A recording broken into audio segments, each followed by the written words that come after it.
अरविंद केजरीवाल ने आतिशी मार्लेना को नेता विपक्ष का पद क्या दिया। आतिशी मार्लेना खुद को दिल्ली में आम आदमी पार्टी का बॉस मानने लगी। अपनी हनक में आतिशी न तो प्रदेश अध्यक्ष सौरभ भारद्वाज को भाव दे रही हैं और न ही अरविंद केजरीवाल को तवज्जो। जिस वक्त मनीष सिसोदिया पंजाब के स्कूल्स में चक्कर काट रहे हैं, स्कूल्स में अपने नाम की शिलापट्ट लगवा रहे हैं, उसी वक्त दिल्ली में बैठी आतिशी मार्लेना सारा गुड़गोबर करने पर तुली हैं। स्कूल्स में फीस बढ़ाए जाने के मामले में आतिशी हद से ज्यादा आगे बढ़ चुकी हैं। जब आतिशी ने बीजेपी पर ये आरोप लगाया कि दिल्ली के निजी स्कूल्स को फीस बढ़ाने की खुली छूट दे दी गई है, तब पता चला कि ये कारनामा केजरीवाल की सरकार का ही किया धरा है। उसी ने दिल्ली हाई कोर्ट में जाकर फीस बढ़ाने की आज़ादी निजी स्कूल्स को दिलवाई थी, लेकिन आतिशी मानी नहीं और वो बीजेपी पर लगातार हमले करती रही। अब पता चला कि केजरीवाल सरकार ने शिक्षा के बजट का आधा फंड भी स्कूल्स पर खर्च नहीं किया।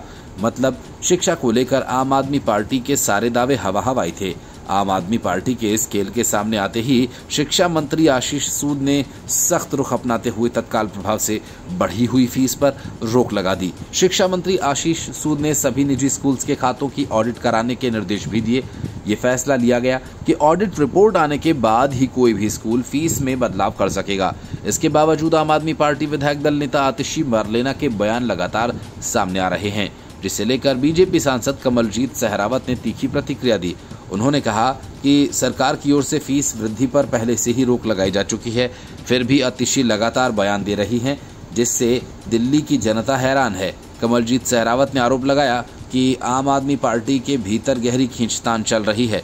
उन्होंने कहा कि विधायक दल और संगठन के बीच शीत युद्ध जैसे हालात हैं। अब तो पार्टी संयोजक अरविंद केजरीवाल भी इस अंदरूनी कलह को काबू में नहीं कर पा रहे हैं। सहरावत ने यह भी कहा कि एक ही मुद्दे पर आतिशी मार्लेना और प्रदेश अध्यक्ष सौरभ भारद्वाज के विरोधाभासी बयान सामने आ रहे हैं, जिससे पार्टी की आंतरिक असहमति उजागर हो ही रही है। उन्होंने सवाल उठाया कि जब फीस वृद्धि पर रोक लग चुकी है तो 2 दिन बाद भी आतिशी बयानबाजी क्यों कर रही हैं? क्या वो अपनी ही पार्टी के अध्यक्ष को पीछे ढकेलने की कोशिश कर रही हैं? बीजेपी की ओर से फीस वृद्धि पर रोक लगाए जाने के बावजूद आतिशी ने बीजेपी सरकार और निजी स्कूल संचालकों के बीच कथित सांठगांठ का आरोप लगाया।